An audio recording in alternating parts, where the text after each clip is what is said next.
அனைவருக்கும் வணக்கம். இந்த பதிவில் நம்ம எதை பற்றி பார்க்க போகிறோன்னு தெரிஞ்சுக்கிறதுக்கு முன்னாடி மறக்காமல் நம்ம சேனலை சப்ஸ்கிரைப் பண்ணிக்கோங்க. பக்கத்தில் இருக்கிற பெல் பட்டனையும் கிளிக் பண்ணிவிட்டு ஆளுங்கிற ஆப்ஷன் கொடுத்துட்டிங்கன்னா நான் போடுற வீடியோக்கள் எல்லாமே மிஸ் ஆகாமல் நோட்டிஃபிகேஷனில் வந்துடும். இந்த பதிவு மிக மிக முக்கியமான ஒரு பதிவு. யாருடைய வாழ்க்கையில் தீராத பண கஷ்டம் இருக்குதோ அவங்கெல்லாம் பணம் அதிகமாக சேர்ந்துக்கிட்டே இருக்கணும், அளவில்லாமல் பணம் சேரணும், தேவைக்கும் அதிகமாக பணம் கிடைக்கணும், வரவேண்டிய பணம் கைக்கு கிடைக்கணும், இந்த மாதிரிலாம் நினச்சிங்க அப்படிங்கும்போது இந்த ஒரு பரிகாரத்தை நான் சொல்லக்கூடிய நாள் மற்றும் நேரத்தில் செஞ்சு பாருங்கள். பதிவுக்குள்ளே போகிறதுக்கு முன்னாடி நாளைய நாளில் நமக்கு காரடையான் நோன்பு இருக்குதுங்க. இது சுமங்கலி நோன்பு அப்படின்னு சொல்லுவாங்க. மாசி மாதத்தில் தாலிக்கயிறு மாற்றிக்கிட்டோம் அப்படின்னாவே ரொம்ப ரொம்ப நல்லது. அதில் இது பார்த்திங்கன்னா நமக்கு கிடச்சிருக்கக்கூடிய ஒரு கடைசி வாய்ப்பாக இருக்குது. நீங்கள் மாற்றிக்கிற மாதிரி ஒரு ஐடியா இருந்தீங்க அப்படிங்கும்போது நாளைய நாளில் மாற்றிக்கிறது சிறப்பு. ஏற்கனவே இது குறித்து 2 வீடியோக்கள் தெளிவான விளக்கத்தோடு போட்டிருக்கிறேன். எண்டு ஸ்க்ரீனில் லிங்க் கொடுக்குறேன், தேவைப்படுறவங்க பார்த்து பயன்படுத்திக்கோங்க. சரி, இப்போ இந்த பதிவை தொடர்ந்து பார்க்கலாம். வருகின்ற மார்ச் மாதம் 15ஆம் தேதி பங்குனி மாதத்தின் முதல் தேதி நிறைஞ்ச ஞாயிற்றுக்கிழமைங்க. இந்த நாளானது ரொம்ப ரொம்ப சக்தி வாய்ந்த ஒரு நாளாகவே நமக்கு அமைஞ்சிருக்குது அப்படின்னே சொல்லலாம். நிறைய சிறப்புகள் இந்த நாளில் இருக்குது. முதல் சிறப்பு என்ன அப்படின்னு பார்த்தீங்கன்னா, அந்த நாளில் பங்குனி மாதத்தின் முதல் தேதி இருக்குது. ஒவ்வொரு தமிழ் மாதமாகட்டும் ஆங்கில மாதமாகட்டும் அதனுடைய முதல் தேதிங்கிறது எப்போதுமே விசேஷம்தான். அந்த நாளில் நம்ம செய்யக்கூடிய சில நல்ல விஷயங்கள் அந்த மாதம் முழுக்க தொடரும் அப்படின்னு சொல்லுவாங்க. அதனால தான் கோவிலுக்கு போகிறது, தான தர்மம் செய்கிறது, பணம் தொடர்பான பரிகாரங்கள் செய்கிறது, இதெல்லாம் நன்மை பயக்கும். அது மட்டும் இல்லாமல் இந்த முறை நமக்கு ஏகாதசி திதியோட இந்த நாளானது பிறந்திருக்குது. எந்த ஒரு வீட்டில் பெருமாள் வழிபாடு சிரத்தையோடு செய்கிறாங்களோ அங்கே கூப்பிடாமலேயே மகாலட்சுமி தாயார் நித்தியவாசம் செய்வாங்கன்னு சொல்லுவாங்க. தன்னுடைய கணவர் எங்கே இருக்கிறாங்களோ அவங்க கூப்பிடாமலேயே வரக்கூடியவங்க தான் பார்த்திங்கன்னா மகாலட்சுமி தாயார். ஸோ பெருமாளுக்கு உரிய இந்த ஒரு நாளில் நம்ம கெட்டியாக பிடிச்சிக்கிட்டோம் அப்படிங்கும்போது நமக்கு பணவரவு வருது அப்படிங்கிறது உறுதி அப்படின்னே சொல்லலாம். அது மட்டும் இல்லாமல் இந்த நாளில் நமக்கு அபிஜித் நட்சத்திரம் இருக்குது. பங்குனி மாதத்திற்குண்டான மார்ச் மாதத்திற்குண்டான அபிஜித் நட்சத்திரம் இருக்குதுங்க. மேலும் இது பார்த்திங்கன்னா இந்த முறை நமக்கு பிரம்ம முகூர்த்த நேரத்தில் வருது.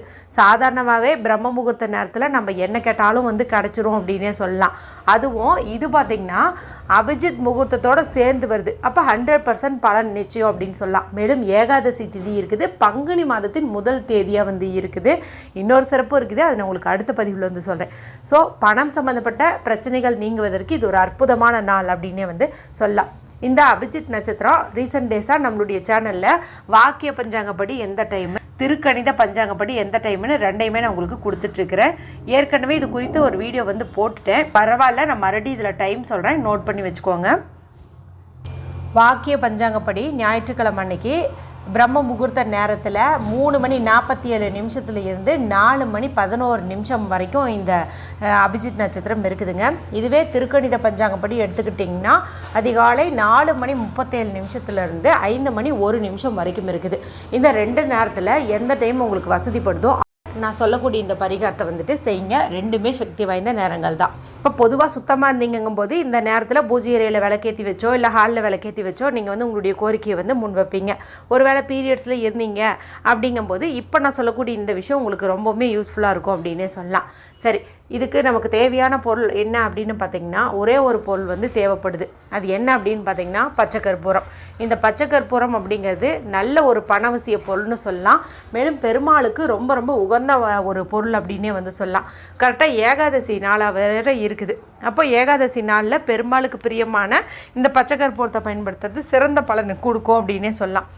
இது வரைக்கும் உங்கள் வீட்டில் இல்லைன்னா நமக்கு டைம் இருக்குது இல்லைன்னா 2 நாள், அதனால் நீங்கள் போயிட்டு வாங்கிட்டு வச்சுக்கிறது சிறப்பு. ஒரு சிறு துண்டு எடுத்துக்கோங்க. அடுத்து ஏதாவது ஒரு சில்லறை காசு நமக்கு தேவைப்படுது. ஏன்னா பணம் தான் பணத்தை ஈர்க்கும். அப்போ 5 ரூபாயோ 2 ரூபாயோ 1 ரூபாயோ ஏதாவது ஒரு சில்லறை காசு நீங்கள் எடுத்துக்கோங்க. இப்போ நான் சொல்லக்கூடிய இந்த பரிகாரத்தை நீங்கள் குளிக்காமல் கூட செய்யலாம். சரிங்களா? ஞாயிற்றுக்கிழமை நாள் ரொம்ப நேரம் தூங்கலான்னு நினைப்பீங்க. இருந்தாலும் கொஞ்சம் அலாரம் வச்சு இந்த 2 டைமில் ஏதாவது ஒரு டைம் எழுந்துட்டு முகம் கை கால் மட்டும் கழுவிட்டு இந்த ஒரு மெத்தடை செஞ்சுட்டு அதன் பிறகு நீங்கள் படுத்து தூங்கிக்கலாம். இப்போ ஏதோ ஒரு காசு எடுத்துக்கோங்க. காசு இந்த பச்சை கற்பூரம் 2 தான் எடுத்துகிட்டு வடக்கு திசை பார்த்த மாதிரி உட்காந்துக்கோங்க. பெட்ரூமில் உட்காரலாம், ஹாலில் உட்காரலாம், பால்கனியில் உட்காரலாம். உங்களுக்கு எங்கே வசதிப்படுதோ, எங்கே உட்காந்தா உங்கள் மனசு ரிலாக்ஸாக இருக்குமோ அங்கே வந்துட்டு நீங்கள் உட்காந்துக்கோங்க. நார்த்து ஃபேஸிங் பார்த்த மாதிரி உட்காந்துட்டு நல்லா 2 உள்ளங்கையும் தேய்ச்சி அந்த உச்சந்தலையிலையும் கண்கள்லையும் ஒத்தி எடுத்துக்கோங்க. இது எல்லாமே பார்த்தீங்கன்னா இந்த அபிஜித் நட்சத்திர நேரம் ஸ்டார்ட் ஆகிறதுக்கு முன்னாடி நீங்கள் பண்ணிக்கணும். சரிங்களா? ஸ்டார்ட் ஆகிடுச்சு அப்படிங்கும்போது உங்களுடைய இடது கையில் இந்த காசை வச்சுக்கோங்க, இந்த பச்சை கற்பூரத்தையும் வச்சுக்கோங்க, வலது கை கொண்டு முடிக்கோங்க. ஓம் ஸ்ரீஹரி விஷ்ணுஹரி ஓம். ஓம் ஸ்ரீஹரி விஷ்ணுஹரி ஓம். ஓம் ஸ்ரீஹரி விஷ்ணுஹரி ஓம்.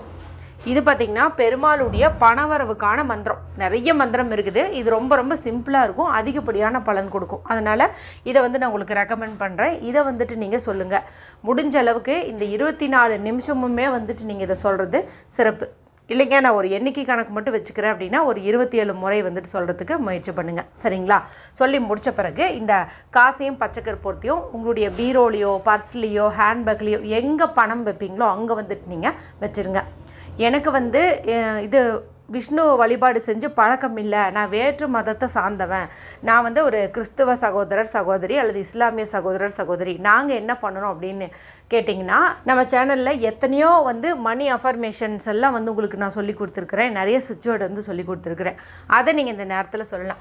ஒரு உதாரணத்துக்கு சொல்லணுன்னா, I attract lots of money, I attract lots of money, I received endless money, I am a powerful money magnet. இந்த மாதிரி நீங்கள் சொல்லலாம். இல்லைனா நான் தேவைக்கும் அதிகமாகவே பணத்தை ஈர்க்கிறேன், என்னிடம் அளவில்லாத செல்வம் சேர்ந்து கொண்டே இருக்கின்றது, என்னிடம் நிறைய பணம் இருக்கின்றது, நிறைய பணம் தேடி வந்து கொண்டே இருக்கின்றது.